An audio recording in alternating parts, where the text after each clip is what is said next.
이거 부정사와 동명사는 흔히 이제 우리가 뭐라고 부르는 거냐면 말을 준동사라는 이름을 쓰죠.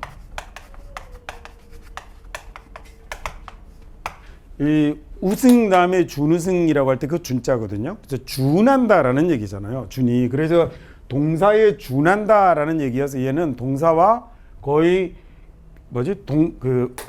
시작부터 말이 꼬이죠. 얘는 거의 동사와 동일한 놈이다라는 얘기예요. 그럼 얘가 동사에 준한다라는 말이 무슨 말이냐면 얘는 내용은 동사인데 내용상으로는 동사인데 그 다음에 품사는 다르게 다른 걸로 바꾸어서 쓰는 것.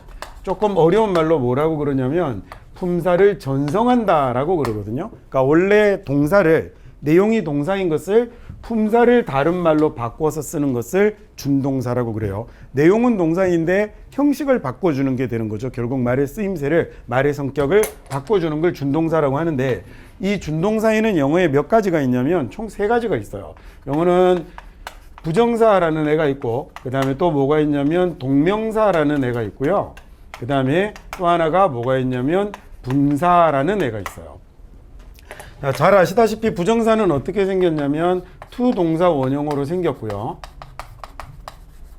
그 다음에 동명사는 어떻게 생겼냐면 동사 원형에다가 ing를 붙이는 형태로 생겼죠.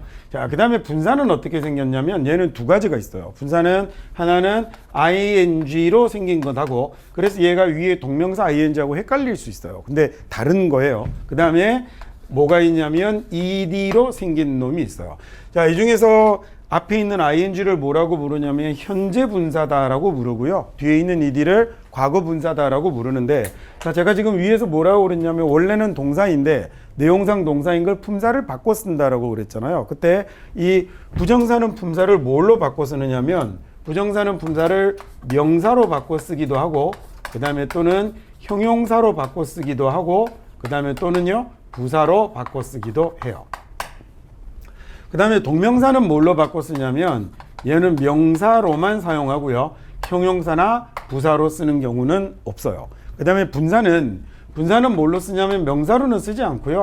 분사는 뭘로 쓰냐면 형용사로 쓰고요. 그 다음에 얘는 부사로 쓰는 경우들도 있어요. 근데 이때 분사를 부사로 쓸 때는 우리나라 영어책에서는 분사의 부사적 용법이라고 얘기하지 않고요. 얘를 다르게 뭐라고 부르냐면 얘를 분사구문이라는 말로 사용을 합니다.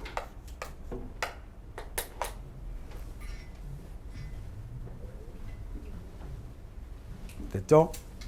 여기 딱 이제 만약에 사실 뭐 언어라는 걸 표처럼 만들 필요는 없지만 생각해 보시면 이렇게 되는 거예요. 준동사는 원래 내용이 동사인데 품사를 바꿔 쓰는 말이거든요. 근데 이 준동사에는 영어에 몇 개가 있냐면 3개가 있고요. 부정사, 동명사, 분사가 있고 그 다음에 요렇게 생겼는데 각각 얘네들은 품사를 이런 방식으로 바꿔 쓰는 겁니다. 그러면 이 3가지가 잘 보시면 그러면 헷갈릴 때 어떻게 헷갈릴 것 같냐면 부정사하고 그 다음에 동명사가 좀 헷갈릴 것 같아요. 그죠?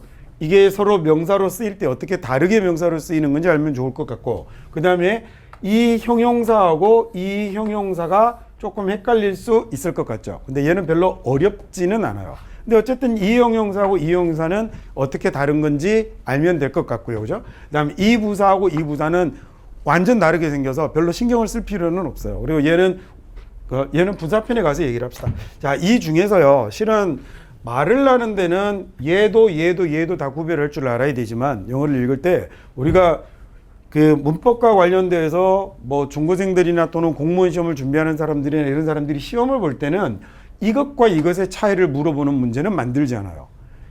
저는 솔직히 이유는 잘 모르겠어요. 이게 미국 애들은 헷갈릴 일이 없지만 우리는 이거 헷갈리거든요.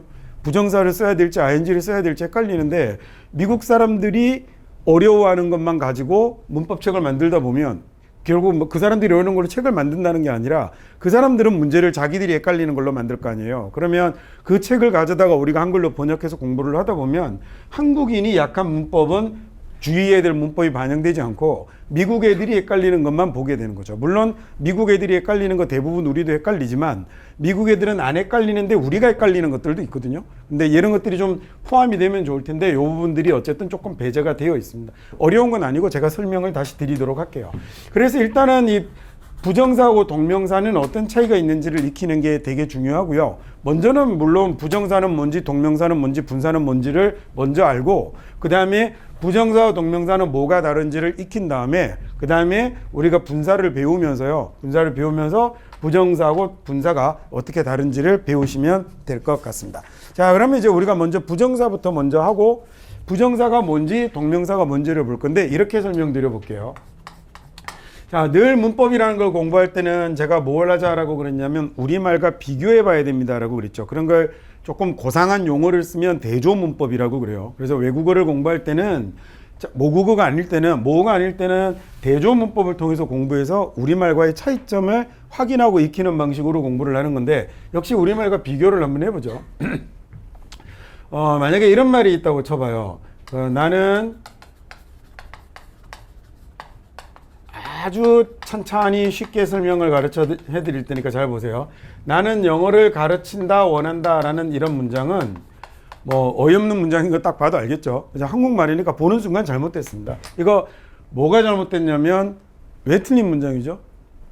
라고 물어보면 막상 또 대답하기는 쉽지 않아요. 틀린 건 알겠는데. 그렇죠? 왜 우리는 문법적으로 틀린 말을 하지 않지만 잘하지 않지만 문법 용어를 달고 살지는 않거든요. 그래서 이거 왜 틀렸냐면 정확하게 설명을 드리면 한 문장에 서술어가 2개여서 틀린 거예요. 그래서 서술어 하나를 남기고 하나를 다르게 바꿔야겠죠. 그러면 이 자리는 보니까 나는 원한다라는 말이 문장의 기본 뼈대죠. 그럼 나는 원한다라는 말을 남겨놓고 마침 보니 원한다라는 말은 뭐가 필요하냐면 무엇을 원하는지 목적어가 필요한 말이니까 앞에 있는 가르친다라는 말을 목적어처럼 바꿔주면 되겠네.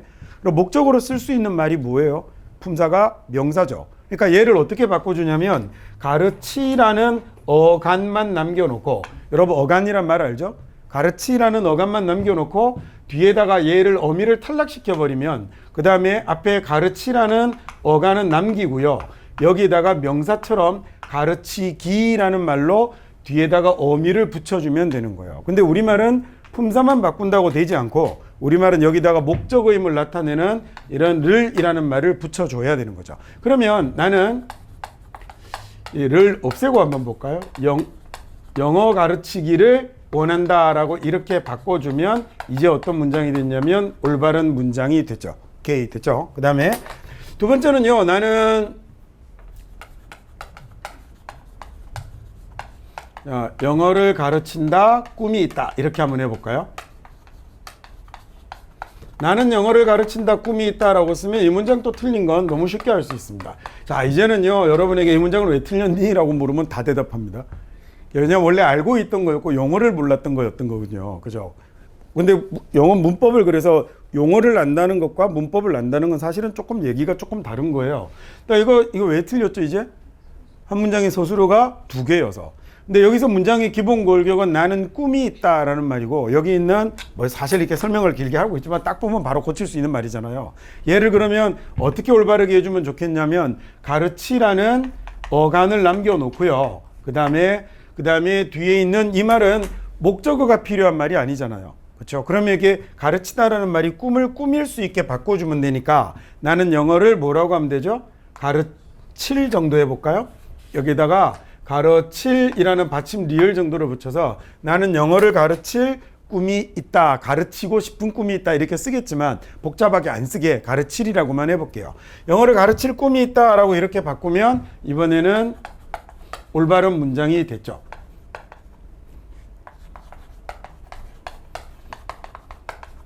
자, 이러면 됐습니다. 이번에는 이렇게 한번 해볼까요? 나는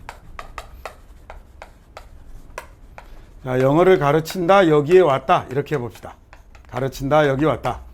아, 이것도 희한한 문장이 됐군요. 틀려서 왜 틀리냐면 서술어가 2개에서 틀렸는데 이번에는 가르친다라는 말을 뭘로 바꾸면 좋겠다? 나는 영어를 뭐라고 하면 되죠? 가르치를 남겨놓고 그 다음에 가르치다 예, 이번에는 러 여기에 왔다 정도로 바꿔주면 올바른 문장으로 만들어 놓을 수 있겠죠. 자, 혹시 여러분 제가 지금 뭐 하고 있는 건지 아시겠어요? 이제 여러분은 부정사를 다 보신 겁니다. 자, 여기 있는 가르친다라는 동사를 내용 동사인데 품사를 뭘로 바꾸는 거예요? 가르치기라는 명사로 바꾸어서 활용하는 걸 뭐라고 하냐면 얘를 품사의 전성이라고 얘기를 하거든요. 그래서 얘가 지금 뭐가 됐냐면 부정사의 명사적 용법이 된 거죠. 그 다음에 이 자리가 지금 뭐가 됐죠? 가르칠이라는 말로 뭘로 바꿨냐면 부정사의 형용사적 용법이 된 거죠. 그럼 이 자리가 가르치러라는 뭘 나타내는 목적을 나타내는 부정사의 부사적 용법이 된 거죠. 우리가 보통 가르치기 위하여라고 하잖아요. 근데 앞으로 해석할 때 그렇게 하지 마세요. 가르치기 위하여 이런 말 한국 사람들 안 쓰잖아요. 야, 친구야, 밥을 먹기 위하여 식당에 가자 안 이러잖아요. 그러니까 우리말로 가장 일반적으로 이렇게 쓰면 되니까 저렇게 한번 바꿔버리시면 돼요. 자, 보세요. I want 그 다음에 teach English라고 쓰면 이러면 이 문장은 틀린 문장이 되죠.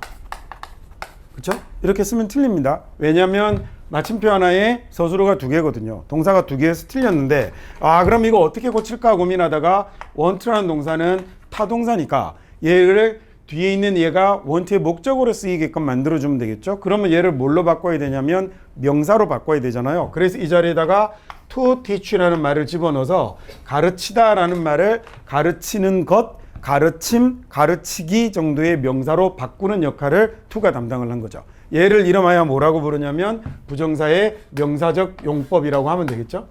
자, 그 다음에 이번에는요.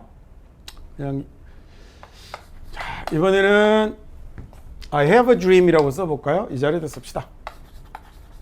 자, I have a dream. 나는 꿈이 있거든요. 어떤 꿈이 있냐면 나는 teach English의 꿈이 있어요 라고 이렇게 얘기를 하면 그러면 이 문장도 역시 틀린 문장이 됐는데 이번에는 어떻게 할 거냐면 여기 a dream이라는 명사가 있으니까 이 명사를 꾸며줄 teach를 뭘로 바꿔버리면 좋겠냐면 형용사로 바꿔서 가르칠 꿈이라고 얘를 꾸며주게 만들면 될 것 같아요. 그래서 이 자리다가 to teach라고 쓰게 되면 나는 영어를 가르칠 꿈을 갖고 있다. 또는 뭐 plans 정도 써서 계획을 가지고 있다 이런 말로 쓰면 얘가 teach라는 말이 가르치려는 또는 경우에 따라서는 가르칠 수 있는 이라는 말로 앞에 있는 명사를 꾸미는 형용사로 변화를 하게 된 거죠. 자, 마지막에 그러면 이번에는요. I came here. 내가 여기에 왔죠. 여기에 와서 그 다음에 teach English라고 쓰면 그러면 영어를 가르치려고 여기에 왔다라는 얘기가 됐는데 이렇게 쓸 때 이 자리에다가 뭘 집어넣으면 to를 집어넣어서 to teach라고 이렇게 쓰면 영어를 가르치러라는 뭘로 만드는 거예요? 여기까지는 이제 완전한 문장이 되어버렸잖아요. 여기에 소위 부사를 만들어서 부정사를 활용할 수 있는 겁니다. 자, 부정사가 이렇게 가르치다라는 말을 가르치기로 바꾸는 거네요. 가르치는 것 이렇게 바꾸는 거니까 영어를 가르친다는 어렵다라는 말은 없죠. 그럼 영어를 가르치는 것은 어렵다라고 써야 될 거니까 뭐라고 쓰면 되죠? To teach English is difficult 이라고 이렇게 쓰면 되는 거죠. 형용사는 명사를 꾸미는 것만 있냐면 아니고 다시요. 말 잘못했습니다. 자, 이게 지금 소위 부정사에 뭐가 됐냐면 명사적 용법이 됐는데 부정사가 명사로 썼을 때는 다시요. 이게 명사적 용법이죠. 부정사의 명사적 용법이라고 우리가 문법 시간에 배운 건데 부정사가 명사로 쓰일 때는 뭐뭐로 쓰여요? 얘가 주어, 목적어, 보어로 쓰이잖아요. 그래서 이렇게 목적어로 쓸 수도 있지만 좀 전에 얘기한 to teach English is difficult처럼 주어 자리에 들어갈 수도 있겠고 당연히 명사는 보어로도 사용이 되는 거니까 그 다음에 나의 희망은 my hope is to teach English라고 쓰면 영어를 가르치는 것이다 이렇게 되겠죠. 그래서 얘는 뭘로도 사용할 수 있냐면 주어로도 사용할 수 있고 두 번째 목적어로도 사용할 수 있고 그 다음에 세 번째 뭘로도 사용할 수 있겠다. 얘는 보어로도 사용할 수 있겠죠. 명사로 사용이 되면. 자, 그 다음에 여기가 이제 형용사적 용법 자리인데 부정사가 형용사적 용법으로 쓰이게 되면 성격이 까다로워서 줄이 안 맞으면 짜증이 나기 때문에 줄을 맞추겠습니다.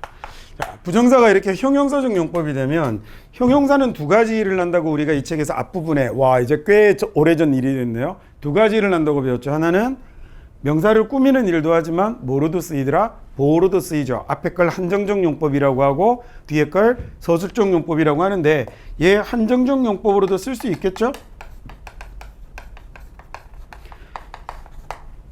영어를 가르칠 꿈이라는 그런 명사를 꾸미는 말로도 쓰이겠고 두 번째 얘는 뭐로도 쓸 수 있냐면 보어로도 쓰이겠군요.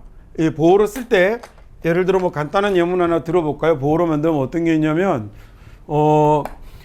He is to visit Everland 이렇게 쓰면요. 걔가 에버랜드를 방문할 계획입니다 라고 이렇게 쓰면 비동사의 보어로 쓰였는데 he하고 뒤가 이퀄은 아니죠.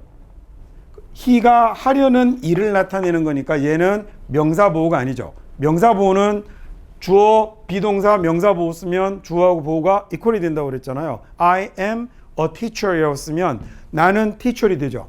그래서 여러분이 스님하고 나를 불러도 되지만 I am happy라고 썼을 때는 여러분이 저를 happy라고 부르면 안 되죠. I하고 happy는 이퀄은 아니잖아요. 해피하라고 어디 개새끼 부를 때나 쓰는 거지 사람을 그렇게 부르면 안 되잖아요. 그러니까 형용사 보호는 상태입니다. He가 visit Everland는 아니거든요.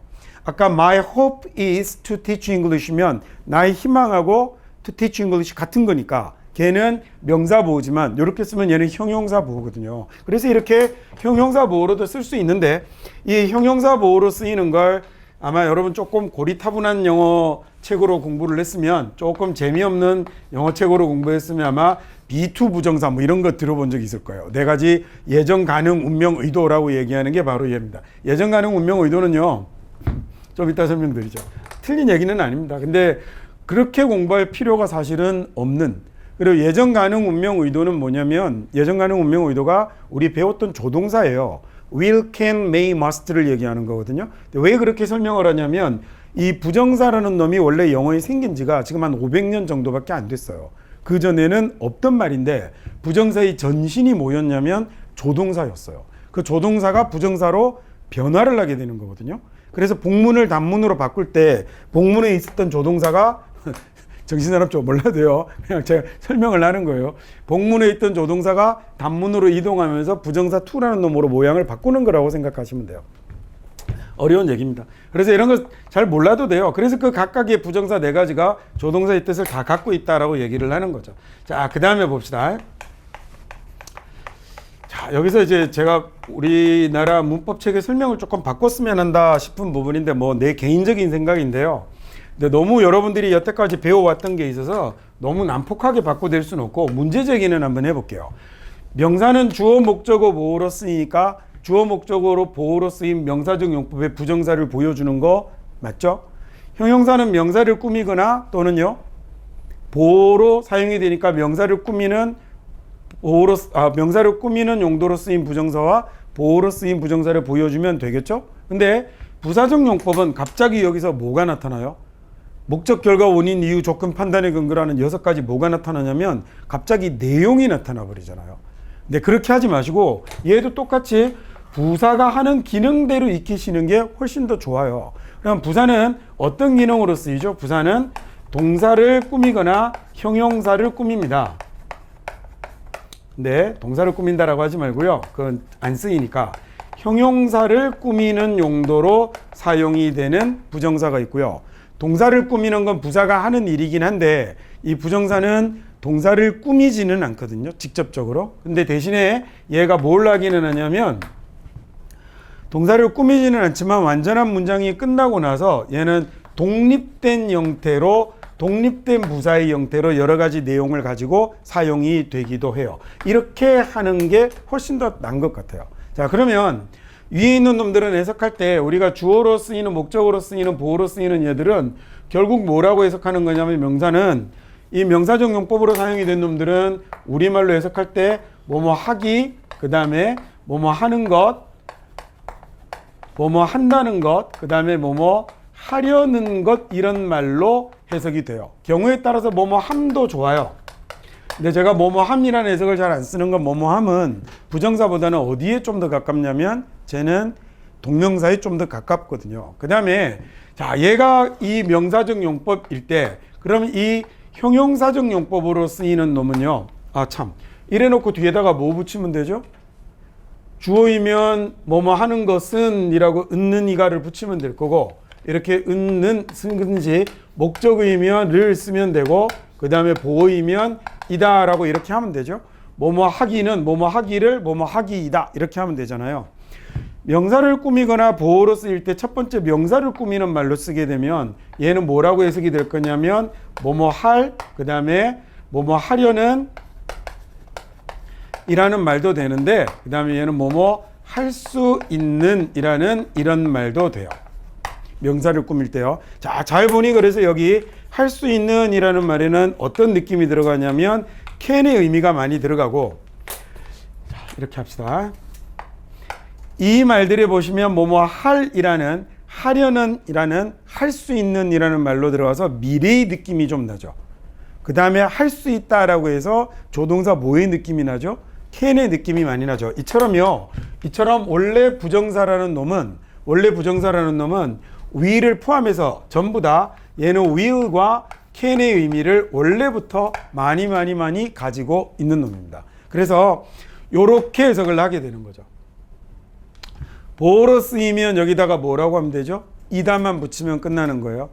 보어로 쓰이면 이다만 붙이면 되는 거예요. 자, 그 다음에 부사적 용법으로 쓰였을 때는요. 형용사를 꾸밀 때하고 독립할 때하고 조금 해석이 다르겠죠. 형용사를 꾸밀 때는 뭐뭐 하기에 라고 해석하든지 아니면 뭐뭐 해서라고 해석합니다. 예문이 없으니까 이상하죠. 자, it's difficult라고 해봐요. It's difficult, 어렵다라고 하는데 어려운이라는 형용사 difficult를 뒤에 to study가 꾸미면 공부하기에 어렵다라는 말이 되죠. 야, 그 다음에 I'm happy to meet you라고 하면 happy라는 형용사를 to meet이라는 만나다라는 말이 happy라는 형용사를 꾸몄죠. 그래서 얘는 뭐뭐 해서 만나서 반갑다라는 말로 형용사를 꾸미는 이런 부사로 쓰이거나 아니면 독립해버리면 독립할 때는 어떻게 쓰이냐면 문장 앞에 쓰고 콤마 찍고 독립해버리거나 아니면 문장 다 끝나고 뒤에 동사 뒤에 쓰이게 되거든요. 이게 뭐냐면 우리가 뭐뭐 하기 위하여라고 해석하는 놈입니다. 근데 제가 이건 해석을 내 맘대로는 아니지만 저는 여러분에게 하기 위하여보다는 뭐뭐 하려고라는 이 해석을 더 권하겠습니다. 왜냐하면 이게 한국 사람들이 훨씬 더 많이 쓰는 말이니까. 자, 주어가 됐건 목적어가 됐건 보어가 됐건 요렇게 쓰면 됩니다. 요렇게 말을 만들어서 뒤에다가 우리말의 주격 또는 목적격 또는 서술어 어미에 쓰이는 이런 말들을 붙여주면 되고요. 형용사적 용법이 명사를 꾸미거나 보어로 쓰이는데 이 정도의 느낌으로 바꾸면 되는데 보니까 하려는 할 수 있는 이란 말은 will과 can의 느낌 정도 되는군요. 요 원래 부정사가 이런 의미를 가지고 있다라고 생각하시면 됩니다. 그 다음에 부사적 용법은요. 두 가지로 나눠보세요. 형용사를 꾸미는 부사적 용법의 부정사는 뭐뭐 하기에 뭐뭐 해서 어떠하다라고 형용사를 꾸미고 그 다음에 문장이 독립해버리면 두 가지라고 그랬어요. 앞으로 가다가 커마 찍고 끝나버린 이 부정사이거나 문장 뒤에 이렇게 사용되는 이런 부정사일 경우에는 뭐뭐 하려고라고 이렇게 해석하시면 되는 겁니다. 자, 이렇게 생각해 보니 미국 애들이 한국말 배우려면 대가리 터지겠죠. 걔네들은 다 투 하나로 끝나는 건데 이것의 차이들을 다 구별해야 되는 거예요. 근데 그나마 지금 아주 작게 써놓은 거죠. 이렇게만 됩니까? 뭐뭐 한다는 것 이 말도 되거든요. 그러니까 이게 서술어 어미 변화가 한국말은 너무 화려하기 때문에 이 서술어 어미 변화를 배우려면 미국 애들은 진짜 머리 쥐나는 겁니다. 거꾸로 우리는 뭐만 붙이면 되는 거죠. 앞에다가 to만 붙이면 되니까 우리가 훨씬 더 쉽게 배우는 건데 제기랄 부정사가 10년을 공부하고도 영어로 말이 잘 안 나오거든요. 그러니까 처음부터 부정사가 우리말에 뭐하고 같은 건지를 배웠어야 되는데 여러분은 머릿속에 여태까지 부정사 배우면서 실은 이거밖에 안 배워봤죠.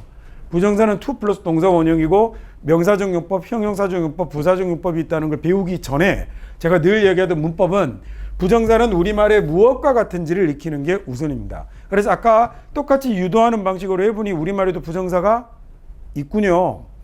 우리말의 부정사는 to 동사 원형으로 쓰지 않을 뿐 우리말에도 부정사가 있다 그죠? 책상이라는 단어가 영어에만 있는 게 아니라 우리말에도 있는 것처럼 그래서 데스크는 우리말의 책상이야 라고 배우는 것처럼 to 동사 원형은 우리말의 서술어 어미 변화야 라고 배우는 게 제일 중요한 거예요. 아, 그러네. 드디어 이제 결론을 내리는군요. 서술어의 어미를 변화시켜서 동사의 어미를 변화시켜서 동사를 바꾸는 거예요. 동사의 어미를 변화시켜서 뭘로 바꾸는 거죠? 품사를 명사, 형용사, 부사로 바꾸어 쓰는 말을 뭐라고 하냐면 얘를 부정사라고 하는 겁니다. 됐죠? 자, 그러면 이제 다시 이쪽으로 가볼까요?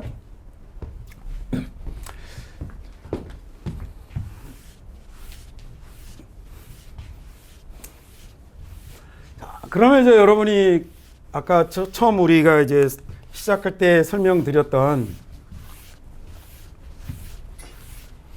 이 내용을 보시면 이 자리에 부정사를 지금 현재 다 배운 거예요. 그 다음에 이제 동명사하고 분사가 그러면 서술어 어미 변화 중에 또 어떤 차이를 갖고 오는가를 배우면 되는데, 좀 전에 시작할 때 했던 것처럼 여기 나오는 이 명사하고 이 명사의 차이를 구별할 수 있으면 되겠군요. 그래서 부정사 배우고 나면 그 다음에 동명사 배우면 되겠습니다. 이 형용사는 이제 알았죠. 이 분사하고 어떻게 달라요? 얘는 will 또는 can이었죠. 근데 얘는 will can이 아니라 하고 있거나 이미 끝났거나 하는 말을 나타낼 때는 뭘 쓰는 거냐면 분사를 쓰는 거고요. 앞으로 할 일의 형용사는 부정사를 쓰는 거예요. 그래서 뭐뭐 할 명사, 얘는요 뭐뭐 하고 있는 명사 또는 뭐뭐 된 명사라고 쓸 때 ing 또는 ed를 사용하게 되는 거죠. 자, 그러면 이번에는 이제 동명사를 보러 가면 되겠죠. 여러분 교재로는 209페이지 정도 되겠군요. 자, 가르치다라는 말이 있는데요. 가르치다라는 말을 영어로는 teach라고 하죠. 자, 얘를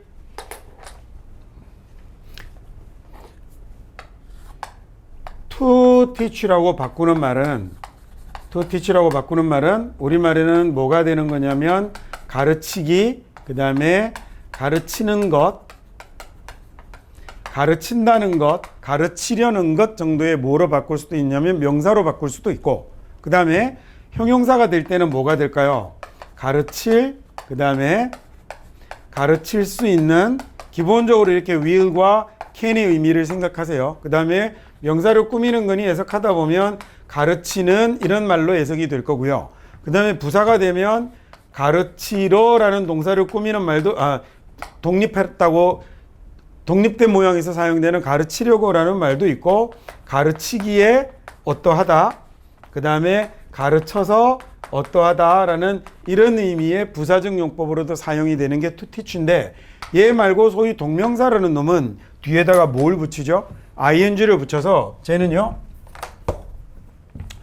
teach라는 단어 뒤에다가 뭘 붙일 거냐면 ing를 붙입니다. 자, 얘는 그리고 100% 명사로만 사용하는 말이고요. 이 말은 우리말에 뭐하고 비슷하냐면 가르치라는 어간을 남기고 거기에다가 받침 미음을 붙인 말하고 대단히 비슷합니다. 그래서 우리말로 하면 가르침이 된 거죠.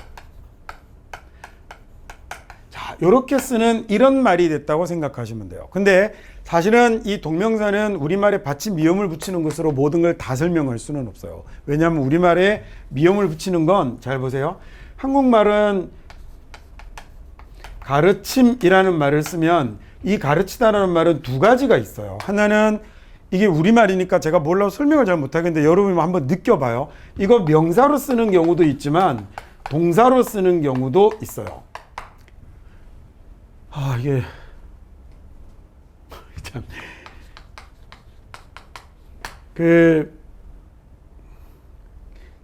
이게 참 설명이 참 어렵습니다. 이게 그래서 살다라는 말을 갖다 놓고요.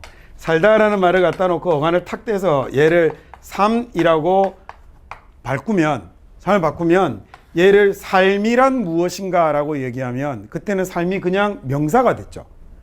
그렇죠? 그 다음에 나의 삶은, 미래의 삶은 너무 힘들 것 같아 라고 얘기하면 그때 삶은 미래에 내가 살아간다는 것은 이라는 말로 어떤 느낌을 주냐면 동사의 느낌을 주기도 하죠. 그래서 이게 우리말은 이 명사 하나가, 명사로 쓰인 이 말이 명사의 느낌으로 쓰일 때도 있고 동사의 느낌으로 쓰일 때도 있는데, 영어는 이 경우가 뭘로 쓰이는 거냐면 가르침이라는 말이 명사의 느낌으로, 동작의 내용을 가진 뭘로 되는 거냐면 명사의 느낌으로 쓰이고요. 그 다음에 일반 명사는 아예 따로 존재를 내버리는 거예요. 무슨 얘기냐면 살다라는 live라는 단어는 동명사는 living이지만 이놈의 명사형은 뭐가 있냐면 life라는 명사가 따로 있다는 거죠. 근데 우리말의 삶이라는 말도 living으로 쓰고 이 life라는 말도 우리말은 삶으로 쓴다는 거예요. 그래서 이게 한국 사람들이 동명사를 구별하기가 쉽지는 않은데 그래도 자꾸 읽다 보면 얘는 동작의 내용이 들어간 명사야라고 생각을 한번 해보시고 우리말의 단일 명사하고는 조금 다르다라고 생각을 하시면 좋을 것 같아요. 어쨌든 여기 있는 이렇게 ing가 붙으면 가르침이라는 말로 자, 이렇게 우리말에 받침 미음 정도가 붙는 이런 명사 정도로 바뀐다라고 생각하시면 될 것 같습니다. 자, 그러면요. 이번에는 왼쪽하고 오른쪽을 비교해서 보시는데 그러니까 이게 느낌을 가져보세요. 무조건 다 미음이 붙지는 않거든요. 공부하다라는 말에 공붐 이렇게 안 붙잖아요. 우리말은 그게 안 된다고요. 근데 공부라는 명사가 동사의 내용을 가진 공부가 되기도 하고 동사의 내용이 없는 단일 명사로 단순 명사로만 쓰이기도 하는데 영어는 그걸 갈라내서 사용한단 말이에요. 명사 공부라는 명사 study도 있지만 공부하다도 되지만 얘는 명사도 되잖아요. 그 다음에 공붐이라는 명사 뭐도 있냐면 studying 동명사도 있는 거거든요. 근데 우리말엔 이게 없어서 동명사가 정확하게 느낌을 잡기가 조금 어렵긴 하지만 조금 나중에 영어 문장을 자꾸 읽다 보면 많이 보다 보면 결국은 얘도 느낌으로 감으로 들어오게 되는 거거든요. 우리가 태도라는 단어를 쓰기도 하지만 요새 사람들은 또 attitude라는 이런 단어를 쓰기도 하대요. 근데 영어 문장에서 자꾸 보다 보면 아 그렇구나 영어의 attitude는 우리말의 태도라는 말하고는 약간 다른 뉘앙스로 다가오잖아요. 그러니까 동명사를 실제 문장에서 여러분이 많이 보시다 보면 이 동명사도 약간은 다른 뉘앙스로 오게 될 겁니다. 자, 어쨌든 이렇게 써놓고 한번 비교를 해봅시다. 부정사하고 동명사 중에 누가 아직 동사에 좀 더 가까워 보여요? 왼쪽이 훨씬 더 동사에 가까워 보이죠? 얘가 더 뭐에 가까워 보여요? 명사에 가까워 보이죠? 네, 부정사하고 동명사는요. 부정사하고 동명사는 역시 얘는 아직은 그래도 뭐에? 동사에 조금 더 가깝고요. 그 다음에 동명사는 어디에? 얘는 명사에 조금 더 가까운 말입니다. 이것도 중요해요. 그래서 부정사의 의미상의 주어는 목적격으로 사용하는데 동명사의 의미상의 주어는 뭘로 사용하는 거냐면 얘는 소유격으로 사용을 하는 거거든요. 자, 봅시다.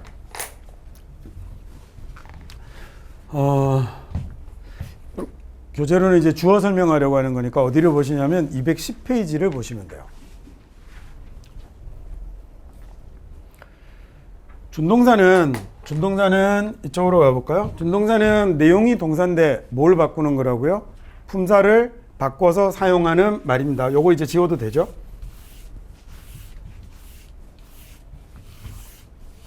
부정사하고 동명사의 차이는 요 주어 목적어부터 시작해서 하고 나서 또 이제 뒤에 가서 좀 더 본질적인 차이를 제가 설명을 드릴게요.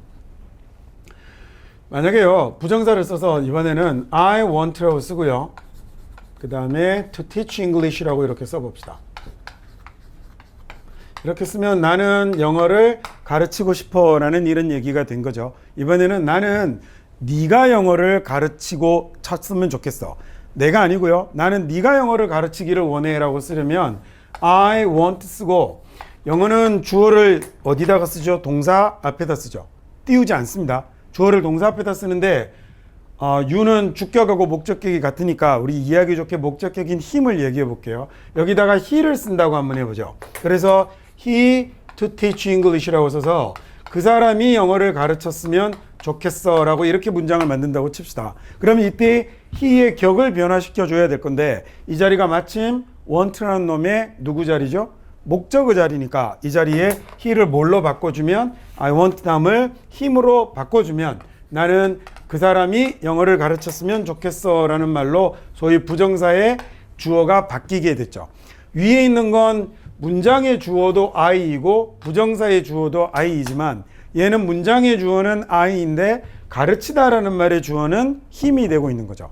그래서 얘는 형식적인 문장의 주어는 I지만 부정사의 내용상의 주어는 누가 되고 있냐면 힘이 되고 있습니다. 그래서 이걸 부정사의 내용상의 주어라고 하기도 하고 부정사의 의미상의 주어라고 쓰기도 하죠. 그 의미라는 일본말이 우리말로 내용이라고 생각하시면 되거든요. 그래서 부정사의 내용상의 주어는 얘가 되고 있는 거예요. 그 소위 일반적인 5형식 문장이면 이렇게 쓰면 됐어. 이러면 됐는데 이번에는 어떤 경우가 있냐면 it's difficult 이라고 쓰고요. difficult 단어가 길어서 단글로 바꾸고 있습니다. 자, to study English 이렇게 쓰면 영어 공부하는 건 쉬워요 라는 이런 얘기가 됐네요. 그러면 이번에는 to study의 주어는요 표시하지 않았죠. 이것도 문장의 주어이긴 한데 특별하게 누가 영어 공부를 하는 건 쉽다라는 얘기가 아니라 이렇게 쓰면 무슨 말이 되죠? 영어 공부라는 것 자체가 일반적으로 보편적으로 쉽다라는 얘기가 되죠. 우리말도 그렇잖아요. 영어 배우기 쉬워요 라고 그러면 대부분의 사람들에게라는 일반적인 용법이 생략이 되어 있다고 생각해도 되잖아요. 대부분의 사람들에게 영어를 공부하는 건 쉬워요 라는 이런 말이 됐는데 그렇게 안 하고 이번에는요 뭐라고 쓰냐면 이번에는 영어 공부하는 주체를 한번 바꿔줍시다. 보통은 다 어려운데 그 사람한테는 영어 공부가 쉬워요 라고 한번 바꿔볼게요. 그래서 이 자리에다가 he 쓰고 to study English를 이렇게 만약에 쓴다고 생각해 보세요. study English의 주어를 이렇게 만들어 준다고 생각하면 이번에는 얘를 그냥 힘으로 바꾸는 걸로는 해결이 안 되네요. 그냥 힘으로 바꿀 수 없습니다. 왜 그렇죠? 이번에는 앞에 완전한 문장이 다 끝나버렸죠. 기억나세요? 우리 첫 시간에 했던 것 같은데 완전한 문장이 끝나고 나면 이제는 명사를 쓸 때 반드시 뭘 놓고 전치사를 놓고 명사를 놔야 되잖아요. 그래서 이제는 이 자리에다가 전치사를 놓고 다음에 명사를 놓고 그리고서야 뭘 쓸 수 있냐면 to study English를 쓸 수 있는 거예요. 자, 됐죠? 자, 그러면 부정사의 주어는 여기다가 뭘 쓸 거냐면 전치사를 써야겠는데 우리 역시 앞쪽에서 배운 거지만 전치사는 뜻이 있어요, 없어요? 뜻이 있죠. 그러면 이번에는요 뜻을 만들어 봅시다. 여러분 사실 그 답 알고 있죠? 뭐 쓰죠? 이미 외워서 알고 있잖아요. 뭐 쓰나요? for him 쓰잖아요. 그럼 거꾸로 할게요. 전치사 뜻이 있어요, 없어요? 있죠. for이 무슨 뜻이죠? 에게잖아요. 위하여 아니에요. 에게가 첫 번째 뜻이에요. for은 뭔가를 향해서 가는 게 제일 중요한 전치사의 for의 뜻이에요. 그쪽 에로 가는 거예요. 야, 그래서 이게 그러면 그 사람에게는 쉬워요 라는 얘기네. 부정사의 의미상의 주어는 for 목적격을 쓴다라고 하지 마시고 내용이요 이 자리가 뭐가 필요한 거예요? 그 사람에게는 영어 공부가 쉬워요 라는 얘기니까 에게는 이라는 말에 맞는 for를 쓰는 거예요. 그래서 이 자리에 for이 들어오는 거예요. to study의 주어 he를 완전한 문장이 끝났으니까 전치사 써야 되죠. 전치사 뒤에는 뭐가 와야 되죠? 목적격이 와야 되니까 얘가 for임의 모양이 나타나는 게 당연하다는 거죠. 물론 미국 놈은 이런 거 고민할까? 안 하겠죠. 그냥 지네는 말이잖아요. 그럼 우리도 그냥 말로 이해하면 됐죠. 그 사람에게는 쉬워요 라고 하면 됩니다. 아침에 친구를 이제 학원에서 오자마자 이렇게 만났는데 이 친구가 저더러 Hey teacher, fuck you 라고 이렇게 인사를 했습니다. 그래서요 내가 저런 버르장머리 없는 애가 있습니까? 그래서 It's kind to say so 라고 이렇게 한번 해볼까요? 자, 이렇게 하면 그렇게 말하는 건 아주 친절한 거야 라는 이런 얘기가 됐죠. 그럼 이렇게 말하는 건 누가 말하는 거예요? 대부분의 사람들이 그렇게 말을 한다는 건 대부분의 사람들이 다 친절한 거야. 모두가 그걸 친절하다고 여길 거야 라는 얘기인데 야, 네가 그렇게 말하는 건 참 친절한 거지 라고 한번 해볼까요? 그러면 이번에는 역시 구별하기 좋게 힘 써봅시다. 이번에는 힘 하지 말고요. 아니다, 힘 합시다. 그럼 이 자리에다가 It's kind for him to say so 라고 하면 죄송합니다. 헷갈리게 해서요. you라고 할게요. 이거 주격 아니고 목적격인 거 아시죠? 왜 목적격 와야 되는지도 이제 아니까 그냥 for you라고 쓸게요. you to say so 라고 이렇게 쓰면 왜 you로 바꾼 거냐면 네가 그렇게 말하는 건 이렇게 얘기하려고요. 그래서 힘보다는 이게 좋을 것 같아서 이해하시게. 야, 그럼 네가 그렇게 말하는 건 참 친절한 거야 라는 얘기죠. 이 친구가 아침에 나들어 Hi fuck you 라고 인사를 해서 야, 그렇게 인사하는 건 그렇게 말하는 건 너무 친절한 거야 라고 얘기하는데 for를 쓰면 이상하겠죠. 아시겠어요? 야, 그 사람에게는 영어 공부하는 게 쉬워 라는 얘기인데 야, 이거 너에게는 친절한 거야? 아니죠. 네가 그렇게 말하는 건 나에게 친절한 거죠. 그러니까 이거 이상하잖아요. 그럼 이렇게 쓰면 안 되는 거죠. 그러면 얘는 어떻게 써야 되냐면, 야, 그건요, 누구의 친절함이에요? 너의 친절함이 되는 거잖아요. 얘는 그러니까 그러면 이 친절함은 누구에게 속해야 되냐면 you에게 속해야 되는 거니까 you의 부분이나 소유를 나타내는 of를 써주는 게 맞겠군요. 그래서 it's kind of you, 그건 네가 친절한 거지, 그렇게 말하는 건 이렇게 되어야 하는군요. 흔히 우리가 이거 그래서 문법 시간에 배울 때 뭐라고 배워요? 이 자리에 사람의 성질, 성격 따위를 나타내는 형용사가 오면 it for to 구문에서 부정사의 의미상의 주어는 for 목적어가 아닌 of 목적어를 사용한다라고 설명하는 거잖아요. 네, 학자들은 사람들이 많이 사용하는 말을 보고 이런 보편적인 규칙이 있구나 하고 찾아내는 거지만, 우리는 말을 쓰려고 하는 사람이고 말을 들으려고 하는 사람이고 읽으려고 하는 사람이 그런 식의 규칙에 접근을 할 수는 없는 거거든요. 이 for to 구문이 말이 됩니까? 여러분 같으면 미국인한테 한국어 가르칠 때 야, 누구누구가 뭐뭐 하기에는 뭐뭐 하다 구문, 이런 얘기를 할 것 같아요. 미친 거 아닙니까? 얘는 없을 수도 있잖아요. 누구누구가 뭐뭐 하기에 뭐뭐 하다 구문. 한국에 그런 구문이 있어요? 왜 그게 갑자기 영어에는 있어요? 얘는 그냥 뭐뭐에게잖아요. 뭐뭐에게고 얘는요? 얘는 너의 친절함이 왜 of가 되는지 아시겠죠? 얘 거니까, 부분 소유이니까. 그러면 문제 풀 때 그렇게 풀어버리면 되네요. 이걸 뭘 굳이 형용사를 보고 외우고 쳐자빠졌습니까? 읽어보면 말이 이상하면 답으로 쓰면 될 텐데. 시험을 볼 때 팁을 하나 드리면 이렇게 해보시면 문제 푸는 팁이에요. 문제를 푸는 팁이에요. 얘를 거꾸로요. you, 그 다음에 are, kind라고 해서 이렇게 비동사가 들어가서 말이 성립하면 이 자리는 of를 쓰는 거예요. 여기는요. he, is, is가 안 맞죠. 안 맞다는 얘기는 for이 맞다는 얘기예요. 그러니까 of가 될 때는 이렇게 풀어버리시면 되게 단순하게 해결을 하실 수 있어요. 자, 지금 여러분은 뭘 배우신 거냐면 이제 부정사의 의미상의 주어를 배운 거고요. 이제 동명사의 의미상의 주어로 한번 가볼까요? 사실 그것도 여러분 다 알고 있죠. 동명사의 의미상의 주어는 뭐 쓰죠?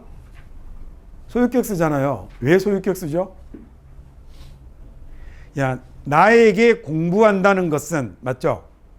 내가 공부한다는 것은, 또는 나에게 공부한다는 것은, 맞죠? 그러면 그게 나에게라는 이런, 또는 내가라는 말에 이런 말을 쓰는 게 타당하죠. 그러면 동명사는 공부라고 쓰는 거라고 그랬잖아요. 그러면 나에게 공부예요? 아니죠. 뭐예요? 나의 공부는이잖아요. 당연히 명사는 소유격으로 꾸며야죠. 이 책의 주인을 나타내봐요. 뭐라고 해야 되죠? 정말 훌륭한 책인데요. 이 책의 주인은 뭐라고 나타내야 되죠? 나의 책이잖아요. 당연히 명사는 뭘 쓰는 거냐면 소유격을 쓰는 게 맞죠. 그래서 우리말로 나의 가르침 이렇게 되는 거예요. 동명사는 그래서 소유격이 너무 타당하게 잘 어울리는 거예요. 그래서 보세요. 그래서 뭐라고 하냐면 내가 주장을 하는 거예요. insist on 주장을 하는데 뭐라고 하냐면 거기에 갈 거야 라고 주장하면요. I insist on going there 이라고 이렇게 되는 거예요. 됐습니까요? 나는 거기에 갈 거야 라고 주장하는데 이렇게 주장하면 누가 가는 거죠? 주어를 표기하지 않았으니 내가 그대로 가는 거군요. 근데 내가 이번에는 뭐라고 주장하냐면 야, 네가 가. 아니면 또 그 사람이라고 해볼까요? 기억 안 헷갈리게. 나는 그 사람이 갈 것을 주장했으면 on 그 다음에 he going there 이라고 쓰는 거예요. 이렇게 쓰면 당연히 이걸 이 자리에 맞는 말로 바꿔야겠죠. 그럼 he를 뭘로 바꾸게 되는 거예요? 얘를 꾸며주기에 나의 책처럼 뭘로 바꾸는 거냐면 he's going there 이라고 바꾸면 된단 말이에요. 자, 그런데 말이죠. 그런데 앞에 I insist 다음에 뭐가 있어요? on이라는 전치사가 있네요. 제기랄 전치사가 있으니까 이 자리에는 어떤 느낌도 드냐면 뒤에는 뭘 쓰고 싶은 목적격을 쓰고 싶은 느낌이 드는 거죠. 그래서 자꾸 on 뒤에다가 뭘 쓰는 애들이 나타났냐면 him을 쓰는 미국 애들이 자꾸 나타나는 겁니다. 그래서 him going there 이렇게 쓰니까 애초에 옛날 미국의 문법학자들은 자식들아 이거 틀린 거야 his로 바꿔 써라고 얘기했겠죠. 그런데 여러분처럼 공부 안 하는 미국 애들이 말을 들어요 안 들어요? 안 들으니까 계속 힘을 쓰는 거잖아요. 결국 그래서 포기했겠죠. 에이 둘 다 써라 라고 포기를 한 겁니다. 짜장면 말고 자장면 했는데 악착같이 짜장면 먹으러 다니잖아요. 결국 그래서 바뀌었죠. 이제 짜장면도 맞고 자장면도 맞는 걸로 결국 바뀌었죠. 그것처럼 결국 이렇게 바뀐 거예요. 그래서 동명사의 의미상의 주어는 목적격도 쓸 수 있다라고 얘기하는데 아무 때나 목적격을 쓸 수 있는 게 아니라 앞에 뭐가 있어야? 네, 전치사가 있어야. 전치사가 없을 때는 이걸 헷갈리는 미국 애들이 없을 거 아니에요. 그래서 그게 안 나타난다고요. 그래서 이럴 때 소유격과 또는 목적격 둘 다를 동명사의 목적으로 사용할 수 있습니다. 뒤에 나오겠지만 on이라는 전치사가 있었기 때문에 on은 뭐뭐에 관한 뭐뭐에 대한이거든요. 그래서 on의 목적어가 지금 뭐가 온 거냐면 going이 온 거예요. on의 목적어로는 to go는 이상하죠. 왜? 부정사는 뭐에 더 가까우니까? 동사 명사 중에 어디에 더? 동사 쪽에 가까우니까. 부정사는 동사 쪽에 가까우니까 뒤에 안 온다고요. 근데 동명사는 그래도 확실하게 명사 쪽에 가까우니까 동작의 내용이 전치사 뒤에 올 때는 뭘 써야? 동명사를 써야 되는 거예요. 그래서 보세요.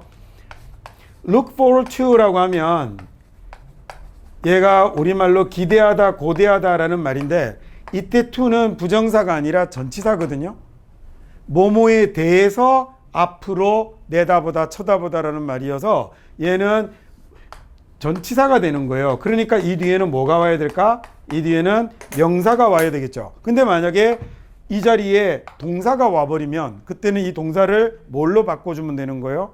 명사로 바꿔주면 되겠죠. 그게 뭐예요? 준동사잖아요. 그러니까 이 동사를 명사로 바꿔주면 동사 뒤에다가 ing를 쓰면 뭐가 나타나는 거예요? 동명사가 나타나니까 보통 영어 선생님들이 설명을 해주실 때 look forward to 뭐라고 하죠? ing라고 이렇게 가르쳐 주시는 거예요. 그러면 to ing라고 이렇게 쓰는 건 반드시 ing만 와야 된다? 아니요. 뭐가 온다는 얘기예요? 명사가 온다는 얘기지 꼭 ing가 와야 되는 거 아니에요.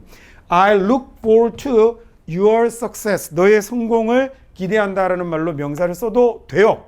명사를 써도 되고 그 다음에 여기다가 succeeding 뭐 뒤에 블라블라 뭐 이런 식으로 동명사를 써도 되는 거예요. 근데 동작이 올 때는 그냥 동사를 쓰면 안 되고 뭘 써야 된다는 거예요? 동명사를 써야 된다는 거죠. 그래서 to로 끝나는 말들은요. 이런 말들은 제발 be sure to라고만 이렇게 끝내지 마시고 be sure to do라고 외우세요.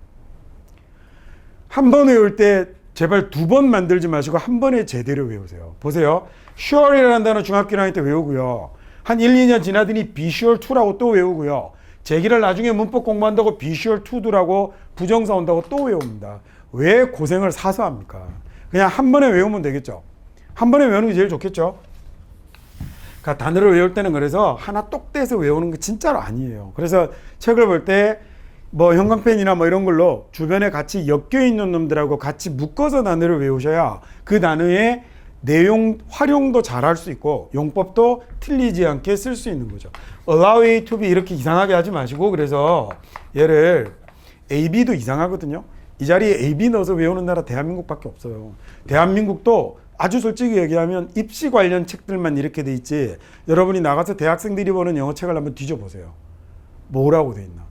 EBS에서 나오는 성인문만 봐도 성인물 또 오해하지 마십시오. EBS에서 나온 성인어학 교재만 봐도 다 somebody to do라고 되어 있어요.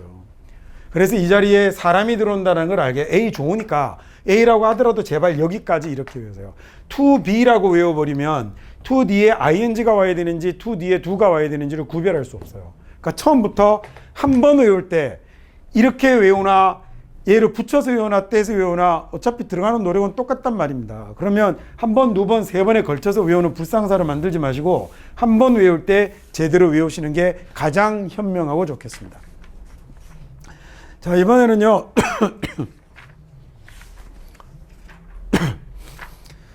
이번에는 부정사와 동명사의 목적어를 한번 볼까요?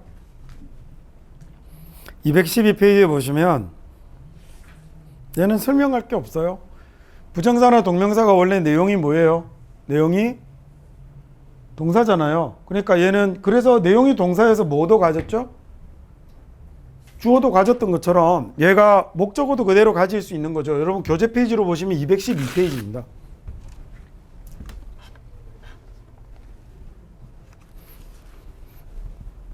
그럼 제가 물을 조금만 마시고 갈게요.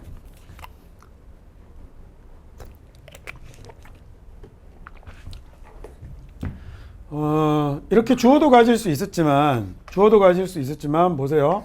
I want to keep it 만약에 이렇게 쓴다면 얘는요 want라는 놈을 동사로 놓고 보면 얘가 주어고 얘가 동사고 얘가 목적어지만 keep도 내용상 뭐예요?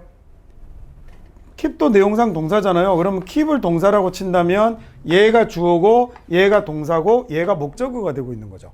얘를 부정사의 앞쪽에 얘를 부정사의 내용상의 주어라고 부를 수 있다면 얘는 부정사의 뭐가 되는 거예요? 내용상의 목적어가 당연히 되는 겁니다. 이건 너무나 당연한 거에서 사실은 설명할 것도 없는 얘기가 되는 거죠. 그 예문 쭉 읽어보시면 되고요. 그 다음에 부정사 동명사의 시제와 태 한번 볼까요? 교재 페이지로는 213페이지입니다. Turn to your page 213이 되네요. 213페이지 보시면 제가 지금 213을 213이라고 그랬죠. 그러니까 미국 사람들이 이렇게 숫자 부를 때 주로 그렇게 많이 부릅니다. 그러니까 두 개씩 끊어서 예를 들어 만약에 강의실 번호가 그 1513호다 이러면 그걸 1500 이렇게 부르지 않고요. 우리처럼. 왜냐하면 너무 길잖아요. 미국 애들은 그렇게 부르면. 그래서 그걸 뭐라고 부르냐면 15, 13 이런 식으로 두 개씩 끊어서 부르는 경우가 굉장히 많습니다. 예를 들어 312호다 이러면 312 이런 식으로요. 그 다음에 숫자를 부를 때는 zero라는 말보다는 얘를 뭐라고 부르냐면 O라고 많이 부릅니다. 예를 들어 501이면 501 이렇게 부르거든요. 그렇게 많이 부른답니다. 자, 이번에는 뭐 볼 거냐면 주어와 부정사와 동명사의 시제와 태를 볼 건데요. 얘 결국 뭐하고 똑같냐면 분사하고도 결국은 똑같아집니다. 어차피 준동사의 시제와 태여서. 자, 근데 실은 우리 여기 시제는 이미 배웠죠. 태도 이미 배웠어요. 자, 여기 보시면 지난번에 설명드렸던 예문이 이거였는데 기억나시려니 모르겠네요. Mr. 최 Sims라고 쓰면 그러니까 이거 더 과거 배울 때 배웠어요. 최 씨 이렇게 보면 여러분 이렇게 보면 언제 보는 거죠? 지금 보는 거잖아요. 딱 봐도 어떻게 보이냐면 to be rich로 보여요. 야, 뭐 가지고 다니는 물건들도 보면 좀 비싼 것들 갖고 다 번쩍번쩍 하는 게 아니요, 다 싸구려요. 다 싸구려요. 설명하려고 그냥 poor 쓰기에 내 인생이 불쌍해서 rich라고 쓴 거예요. 야, 그러면 이렇게 쓰면 여러분이 보니까 언제 부자로 보이는 거죠? 지금 부유해 보이는 거죠. 근데 보니까 제가 뭐 비싼 명품 같은 걸 이렇게 막 두르고 있고 비싼 옷 입고 있긴 한데 옷이 다 낡고 막 시계도 낡고 전부 다 낡았어요. 야, 그런 거 보니까 제가 좀 영 저래 보이는데 그래도 옛날에는 좀 부자였나 보지? 이렇게 생각이 될 수도 있겠죠. 그러면 여러분 이번에는 최 씨를 언제 봐요? 지금 보는데 이번에는 언제 부자냐면 옛날에 부자니까 이 자리에다가 to was라고 쓸 수는 없죠. 이럴 경우에 뭘 쓴다고 그랬어요? 앞쪽에 비해서 뭘 나타내는 말? 이 자리에 상대적 과거를 나타내는 말, 상대 시제를 사용하면 됩니다 라고 그랬죠. 이 상대 시제 앞에서 어디서 배웠었어요? 조동사에서도 배웠고 가정법에서도 또 배웠다 그죠? 얘는 얘하고 비교해서 더 과거임을 나타내는 말이고 부정사를 쓰면 얘하고 같은 때이거나 미래가 되고요. 그 다음에 이 자리에다가 to have it이라는 이런 모양을 가지고 오면 얘가 앞에 나오는 seems보다 뭐가 되냐면 더 과거가 되는 거죠. 앞에서 배웠던 겁니다. 동명사도 똑같겠죠? 그래서 흔히 이거 it seems로 바꾸는 이런 거 많이 하거든요. 그러면 예를 들어 만약에 이걸 1번 문장, 2번 문장을 it seems로 한번 바꿔볼까요? It seems that 이라고 쓰면 지금 보는 건데 어떻게 보이냐면 미스터 최가 언제 부유해 보이죠? is rich가 된 거죠. 자, 이번에는 얘는 상대 시제가 아니라 절대 시제죠. 따로 독립했잖아요. 그러면 2번 같은 경우는 it seems라고 쓰는데 that이라고 쓰고 이번에는 미스터 최가 이번에는 어때요? seems보다 더 과거니까 여기에 뭘 쓰면 될까? was 옛날에 부유했던 걸로 보이게 되는 겁니다. 즉 얘네는 뭐냐면 상대 시제를 나타내는 거죠. 이렇게 부정사를 상대적 과거로 나타내면 to, have, 그 다음에 ed의 모양으로 나타나고요. 동명사는 ing를 나타내면 having, ed의 모양으로 나타나게 되는 거죠. 이렇게 써서 얘네들이 부정사 또는 동명사의 뭐가 되는 거냐면 상대적 과거로 활용이 되는 겁니다. 자, 이거 전부 다 여러분 교재에 보시면 그래서 얘를 아예 seemed로 바꿔놓은 것도 있죠. 여기 잠깐 볼까요? 여기 보세요. 이걸 seemed로 한번 바꿔봅시다. 그럼 이 자리를 그대로 여기다가 이번에는 얘를 ed로 바꿔서요. 과거로 한번 만들어 볼까요? 야, 작년에 내가 최 씨한테 수업 들었었는데 그 최 씨 작년에 봤을 때 그때 딱 봐도 부자더라고. 이거죠. 딱 봐도 부자더라고. 내가 작년에 최 씨에게 수업을 들었었는데 그거 보니까 좀 내가 영행색이 초라하긴 한데 옛날에는 잘 살았겠더라고. 그게 이 말이 되는 거죠. 그럼 만약에 지금 이 1, 2번의 ed를 여기서 바꾸게 되면 여기가 seems가 아니고 뭘로 바뀌어야 돼요? 얘도 ed로 바꿔야 되죠.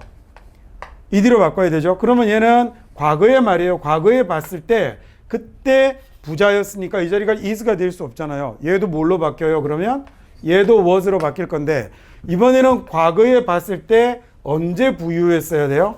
더 과거에 부유했어야 되니까 얘는 뭘로 바꿔야 되는 거예요? 얘는 had been으로 바꿔서 더 과거를 써줘야 되는 거죠. 이해 가셨죠?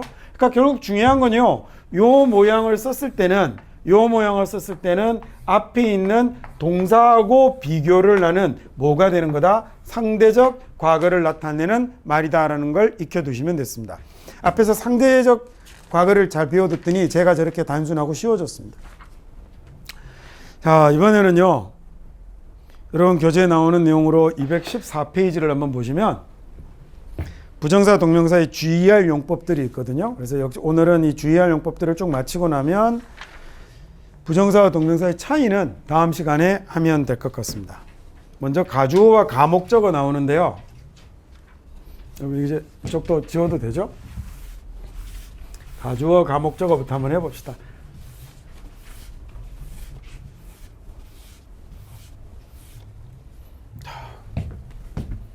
가주어 가목적어 이렇게 한번 해볼게요.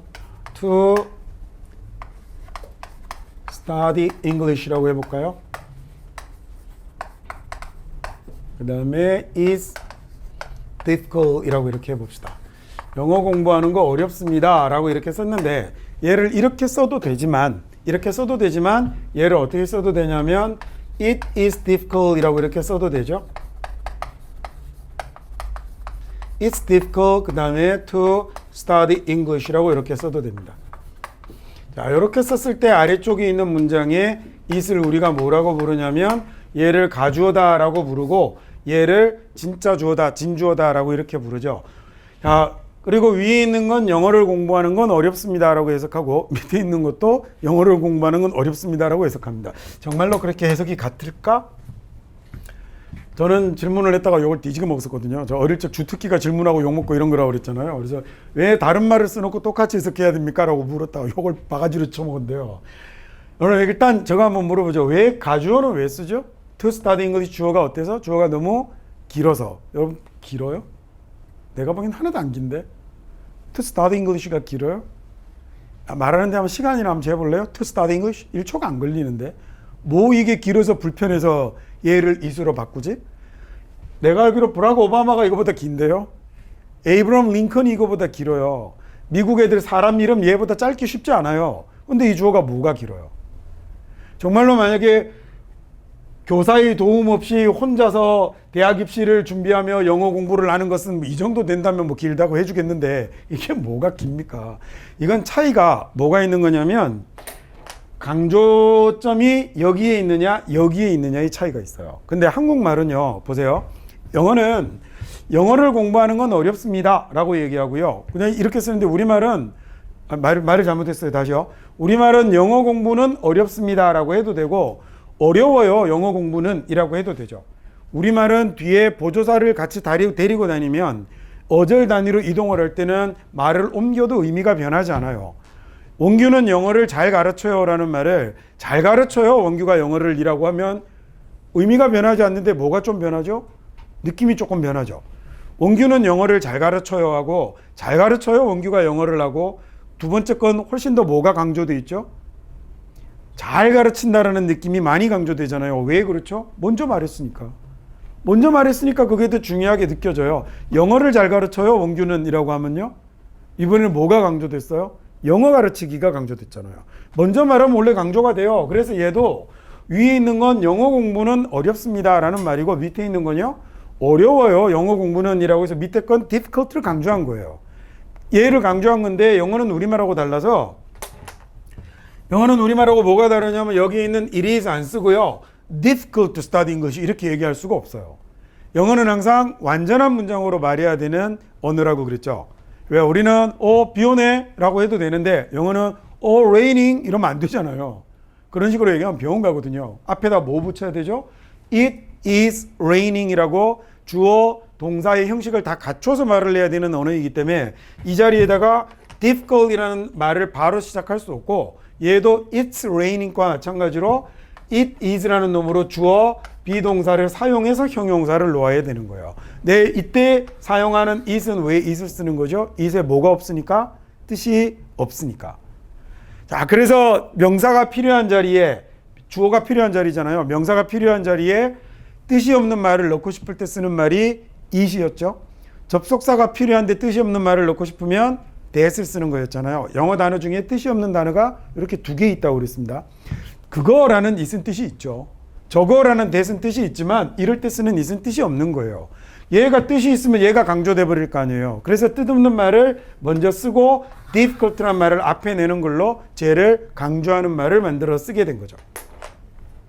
그래서 주어가 길어서 가주어를 썼다라는 말은 반쯤 맞고 반쯤은 틀린 설명 같아요. 뭐냐면 주어가 길어서 difficulty의 전달이 약해지므로 그래서 difficulty를 강조하고 싶을 때 앞으로 내보내는 거라고 생각하시면 되겠죠. 자, 이번에는 이렇게 한번 해볼게요. 내가 made 만들었습니다. 뭘 만들었냐면 to get up early, 일찍 일어나는 거요. 일찍 일어나는 것을 규칙으로 만들었어요 라고 해서 소위 문법적으로 얘기하자면 주어, 동사, 목적어, 보호가 있는, 그래서 목적어를 보호로 만들었다라는 형태로 쓴 오형식 문장인데 나는 만들었습니다. 일찍 일어나는 것을 규칙으로 라고 얘기하니까 이게 뭔가가 전달이 잘 안 돼요. 뭐가 전달이 잘 안 되냐면 규칙을 만들었습니다 라고 만들면 더 좋을 것 같은데 이 가운데 목적어가 끼어드는 바람에 규칙으로 정했다, 규칙을 만들었다라는 말을 만들기가 전달이 잘 안 되니까 이번에는 얘를 어떻게 말하는 습성이 생겨나기 시작했냐면 I made 다음에 그렇다고 영어는 문법적으로 문법적으로 불완전한 형태를 쓸 수 없으니 이 자리에다 목적어를 쓰긴 써야겠거든요. 그래서 목적어 자리에 필요한 게 명사죠. 명사 중에 뜻없는 명사가 뭐라고? it이라고요. 그래서 이 자리에다가 it 쓰고요.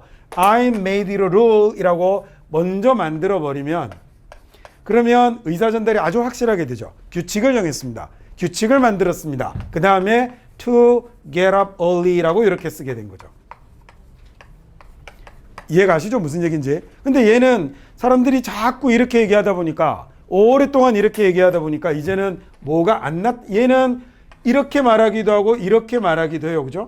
두 가지가 다 괜찮은데 얘는 이렇게 말하던 사람이 점점 없어지고 나중에 다 이렇게만 말을 하게 되겠죠. 그래서 얘는 이런 모양을 쓰지 않는, 얘는 틀린 문장이 되게 된 겁니다. 소위 목적어 자리에 뭘 쓰지 않아요? 목적어 자리에 부정사를 쓰지 않고요.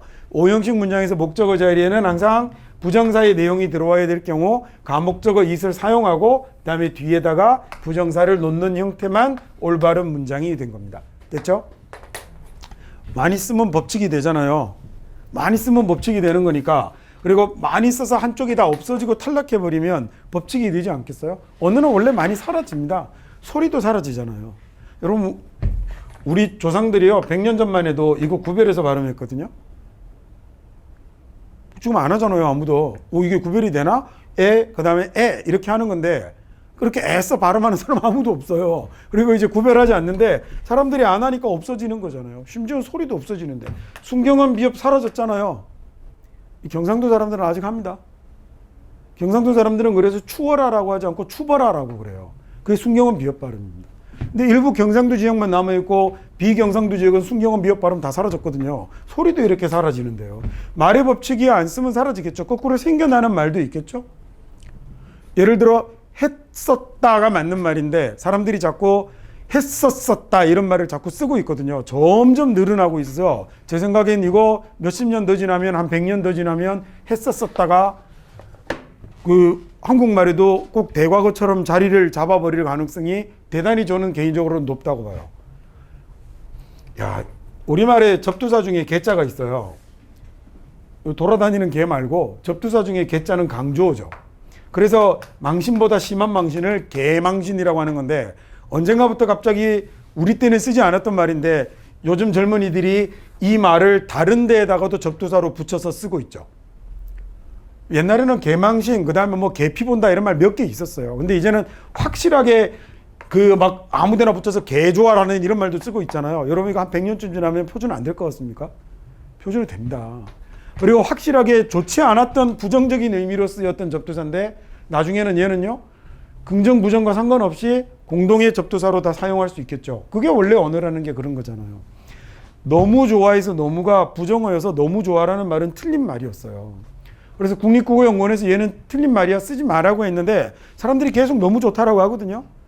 왜냐면 너무는 원래는 부정어여서 너무 좋아라고 하면 과도했으니까 이제 그만 좋아해야 된다는 이상한 말이 되는 거예요. 근데 사람들이 말을 듣습니까? 언어의 주인은 누구예요? 언중입니다. 여러분 언중이란 말 알아요? 언어를 쓰는 대중, 이걸 언중이라고 그래요. 그래서 이 민중할 때 그 중자를 쓰는 거예요. 그래서 많이 쓰는 말이에요. 여러분이 모르는 단어죠. 근데 이 언중이 언어의 주인이기 때문에 언중이 가자는 대로 말은 변해갈 수밖에 없어요. 불과 500년 전만 해도 어여쁘다라는 얘기는 불쌍하다라는 얘기였는데 언어생과 뜻이 다 바뀌어서 이제는 그게요 예쁘다라는 말로 바뀌었잖아요. 왜 훈민정음에 내 일을 어여삐 여겨라는 말이 나오는 게 이걸 불쌍하게 여겨서라는 말이었는데 요새는 그게 예쁘다라는 말로 된 거잖아요. 소리도 변하고 단어도 변하고 문법도 변하는 거예요. 그래서 얘는 그래서 영어 사용자들의 대중적 선택을 받지 못하다 보니까 문법적으로 틀린 말이 됐고 얘만 맞는 것으로 사용이 된 거죠. 그리고 지금 영어를 배우는 우리는 오형식에서 목적어 자리에 부정사를 쓸 수 없다라는 규칙으로 배우게 되는 거죠. 아이고 다 했습니다. 그 다음에 215페이지 이제 단순한 것들 몇 가지 남았는데요. 부정사 동명사의 부정이라고 되어 있지만 준동사의 부정이라고 하셔도 됩니다. 자, 준동사를 부정할 때는 어떻게 하냐면 not 또는 never 이라는 말을요. not 또는 never 이라는 말을 어디 앞에다가 부정사 앞에다가 쓰거나 그 다음에 동명사 앞에다가 쓰거나 그 다음에 분사 앞에다 써도 됩니다. 현재 분사도 ing니까 추가해서 쓸 게 없겠네요. 어쨌든 당연히 ed도 써도 됩니다. 그래서 준동사를 부정할 때는 준동사 앞에다가 쓰는데 뭘 하지 말아야겠냐면 to, not, 동사원형 이런 거 쓰면 안 되겠군요. 이렇게 쓰면 안 됩니다. 이렇게 쓰면 문법적으로는 규범 문법으로는 안 되는데 여러분 미국 애들 신문만 펴도 많이 볼 수 있습니다. 근데 이건 제가 여러분한테는 설명 안 드릴게요. not to 동사 원형을 쓰는 것하고 to not 동사 원형을 쓰는 건 어감이 조금 다릅니다. 근데 일단 여러분은 규범 문법을 배우는 거잖아요. 학교에서 배우는 교실 문법을 배우는 거니까 이거 안 되고 어떻게 써야 된다? 얘는 준동사의 부정은 not이나 never를 앞에다가 둔다라고 이렇게 알아두세요. 이게 뭘로 헷갈리는 거냐면 having written 만약에 이런 말이 나왔을 때요. 이건 이제 분사네요. 이렇게 갔을 때 여기다가 우리가 현재 완료형에서 have, never, ed를 워낙 자주 보다 보니까 여기다가 having 그 다음에 not written이란 또는 never written 같은 이런 말을 써놓으면 맞는 것처럼 착각을 내버리는 거예요. 근데 이렇게 쓸 수 없고 얘 어디에 놓아야 되냐면 앞에 놓여야 하거든요. 그래서 가끔씩 각종 시험 문제들에 나오기도 하는데 준동사의 부정은 답이 된 적은 없어요. 수학능력시험 같은 경우는 보기로는 줘봤지만 틀린 보기를 만든 적은 없어서 그만큼 중요도가 좀 떨어진다는 얘기겠죠. 그렇게 생각하시면 될 것 같아요. 다음 216페이지에 부정사 뒤에 전치사가 오는 경우라고 되어 있는데 이게 조금 어렵거든요. 여기 조금 어려운 게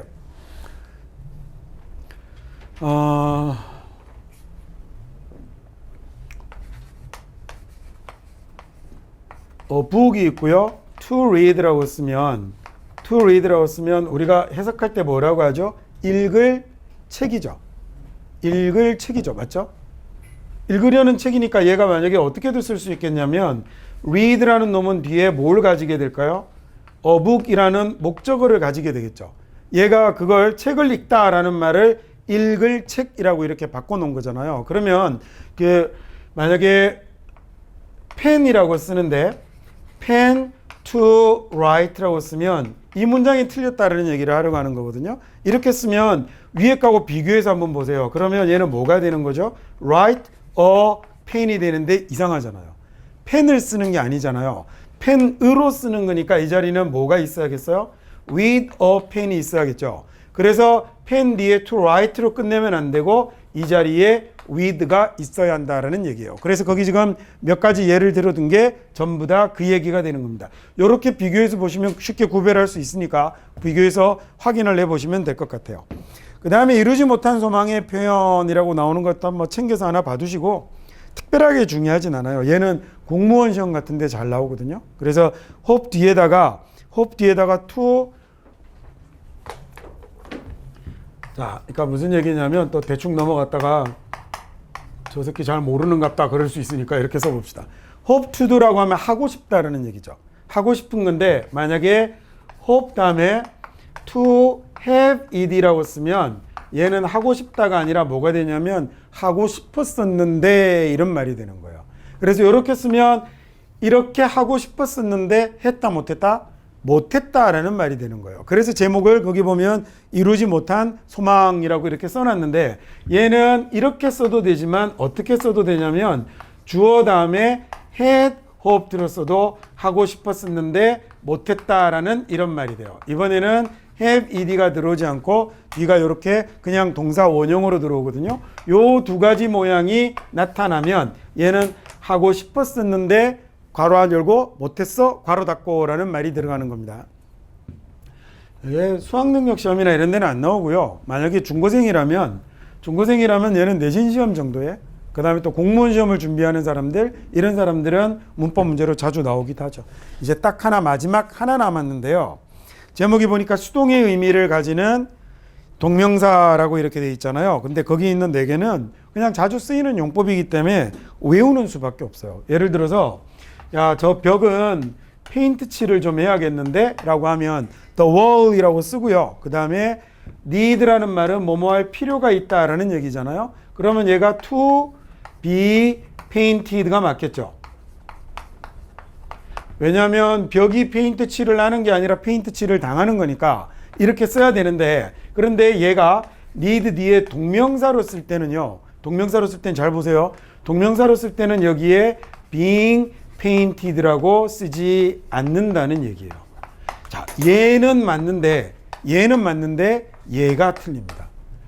얘는 need 같은 경우는 이렇게 뒤에다가 뭘 쓰지 않냐면 ing라는 동명사의 모양을 수동으로 쓰지 않고요. 얘는 어떻게 써야 올바른 모양이 되냐면 곧바로 뒤에다가 뭘로 써야 되냐면 need 쓰고요.